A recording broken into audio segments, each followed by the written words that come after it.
प्रिय बंधुओं, क्या आपने सुना है कि एक राजकुमारी का विवाह किसी गधे के साथ हुआ हो? यदि नहीं तो आइए प्रिय मित्रों, आज की कहानी में मैं आपको यही बताने जा रहा हूँ कि क्यों हुआ था एक राजकुमारी का गधे के साथ विवाह। आखिर क्या मजबूरी थी जो कि एक राजकुमारी को गधे के साथ विवाह करना पड़ा।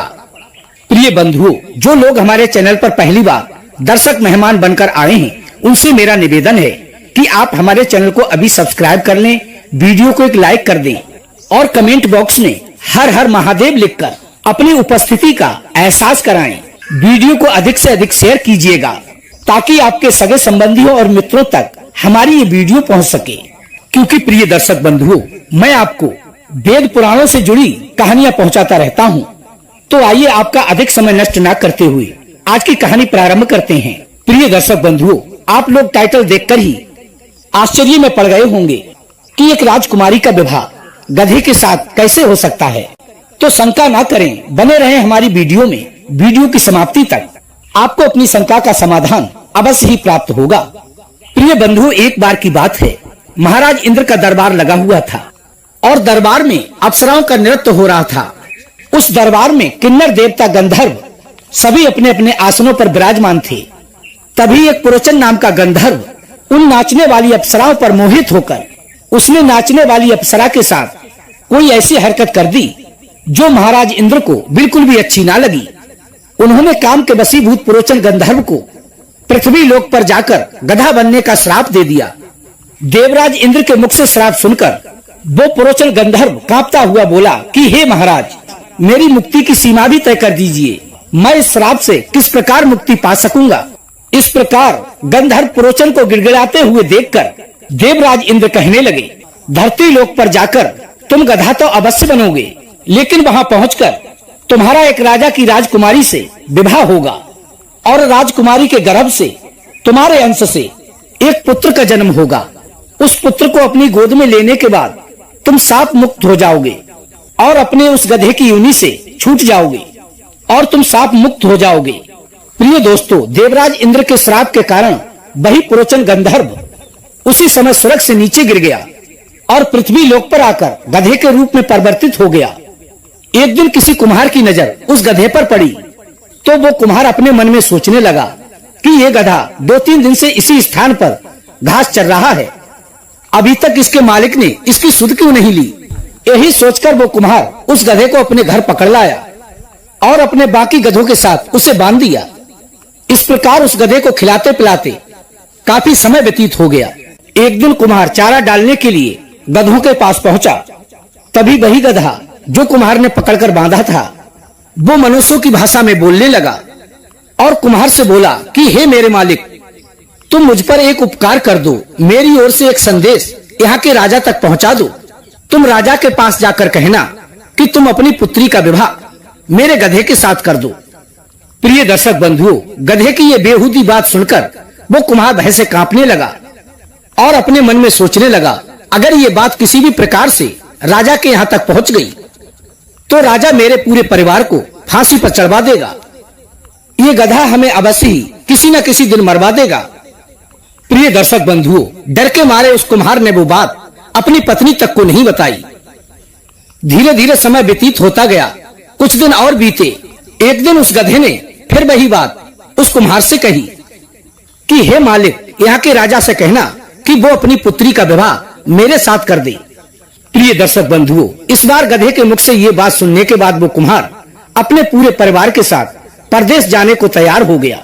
वो अपने मन में सोचने लगा, यदि मैं और अधिक दिन यहाँ रहा तो ये गधा अवश्य ही मेरे पूरे परिवार को मरवा देगा। अपने मन में यही सोचकर वो कुम्हार नगर छोड़कर वहां से जाने लगा। लेकिन कहते हैं प्रिय दर्शक बंधुओं, होता वही है जो विधाता ने पहले से निर्धारित कर दिया है। जब वो कुम्हार नगर छोड़कर जा रहा था तो रास्ते में उसे राजा के सिपाहियों ने पकड़ लिया। वो एक कहावत तो आपने सुनी ही होगी कि घर के मारे बन गए वन में लागी आग, और वन बेचारा क्या करे जब कर्म में लागी आग। प्रिय बंधु, ये कहावत इस कुम्हार पर बिल्कुल सटीक बैठती है। राजा के सिपाहियों ने तो उसे इसलिए पकड़ा था कि वो देश छोड़कर बाहर क्यों जा रहा है। हमारे राजा के राज्य में भला उसे क्या दुख है, जबकि हमारे राज्य में किसी प्राणी को कोई भी दुख नहीं है। जो कि उसे देश छोड़कर बाहर जाना पड़े। वे सिपाही उस कुम्हार से बोले, तुम्हें अपना दुख राजा को बताना होगा कि तुम किस कारण से हमारा देश छोड़कर दूसरे देश में जा रहे हो, तभी तुम यहाँ से जा सकते हो। प्रिय बंधु, सिपाहियों ने ले जाकर उस कुम्हार को राजा के सामने पेश कर दिया। राजा ने भी उस कुम्हार से पूछा, तुम्हें और तुम्हारे परिवार को हमारे राज्य में क्या दुख है, जो तुम इस देश को छोड़कर परदेश को जा रहे हो? किसने तुम्हें दुख दिया, हमें साफ साफ बताओ। प्रिय बंधुओं, राजा की बात सुनकर वो कुम्हार डर के मारे कांपता हुआ कहने लगा कि हे राजन, मैं अपने दुखड़े को भरे दरबार में नहीं बता सकता, इसलिए आप मुझसे एकांत में पूछ लीजिए।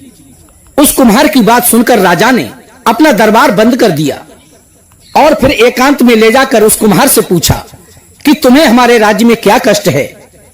पहले तो उस कुम्हार ने दोनों हाथ जोड़कर राजा से निवेदन किया कि हे राजन, यदि मुझसे अपनी बात बताते समय कोई गलती हो जाए तो आप उसे क्षमा कर देना। फिर उस कुम्हार ने उस गधे वाली बात राजा को ज्यों की त्यों बता दी कि उसके पास एक ऐसा गधा है जो मनुष्यों की तरह बोलता है। उसने एक दिन मुझसे कहा था कि तुम यहाँ के राजा से जाकर कहना कि वो अपनी पुत्री का विवाह उसके साथ कर दे। बस यही सोचकर डर के मारे मैं परदेश को जा रहा था कि कहीं उस गधे वाली बात आपको पता न चल जाए और आप रुष्ट होकर मेरे पूरे परिवार को फांसी पर न चढ़वा दो। प्रिय मित्रों, कुम्हार के मुख से ये बात सुनने के बाद वो राजा बड़ा ही खुश हुआ और उसने उस कुम्हार को धीरज बंधाया कि वो बिल्कुल भी ना घबराए। तुम्हें हमारी ओर से कोई भी हानि नहीं होगी, इसलिए तुम्हें बिल्कुल भी डरने की जरूरत नहीं है। परंतु तुम एक काम करो, अपने उस गधे से जाकर कहो कि यदि तुम हमारे महलों को एक रात में धातुओं का बना दो तो हम अपनी पुत्री का विवाह तुम्हारे साथ कर देंगे। क्योंकि प्रिय बंधुओं, राजा इस बात को जानता था कि जो गधा मनुष्यों की तरह बोल रहा है वो कोई साधारण गधा नहीं हो सकता, वो किसी श्राप बस इस गधे योनि में आया है। इस तरह से कुम्हार ने राजा का वो जवाब गधे को जाकर सुना दिया और उस गधे ने तुरंत ही भगवान विश्वकर्मा का ध्यान किया और राजा के उन महलों को धातुओं से निर्मित करवा दिया। उस गधे का ये कौतुक देखकर उस राजा ने अपनी पुत्री का विवाह उस गधे के साथ कर दिया। अब राजा की पुत्री वो राजकुमारी उस गधे के साथ उस कुम्हार और कुम्हारी के यहाँ रहने लगी। एक दिन राजकुमारी जब रथसला हुई तो भगवान देवराज इंद्र की कृपा से तो एक दिन के लिए वो गधा मनुष्य रूप में आ गया और अपनी पत्नी से समागम करने के बाद पुनः गधा बन गया। प्रिय बंधुओं, उस पुरोचन के समागम के कारण राजकुमारी ने एक सुंदर से पुत्र को जन्म दिया और उस पुत्र का स्पर्श होते ही वो गधा अपनी गधा योनि से मुक्त हो गया। इस प्रकार उसे इंद्र के श्राप से मुक्ति मिल गई। तभी उसने अपनी पत्नी से कहा कि हे भद्रे, अब मेरा यहाँ से जाने का समय आ गया है। जब भी तुम्हें मेरी आवश्यकता हो तो तुम मुझे दिल से याद करना, मैं उसी क्षण तुम्हारे सामने प्रकट हो जाऊंगा। इतना कहकर वो पुरोचन गंधर्व स्वर्ग को चला गया। अब उस बालक का पालन पोषण कुम्हार और कुम्हारी के द्वारा हुआ था।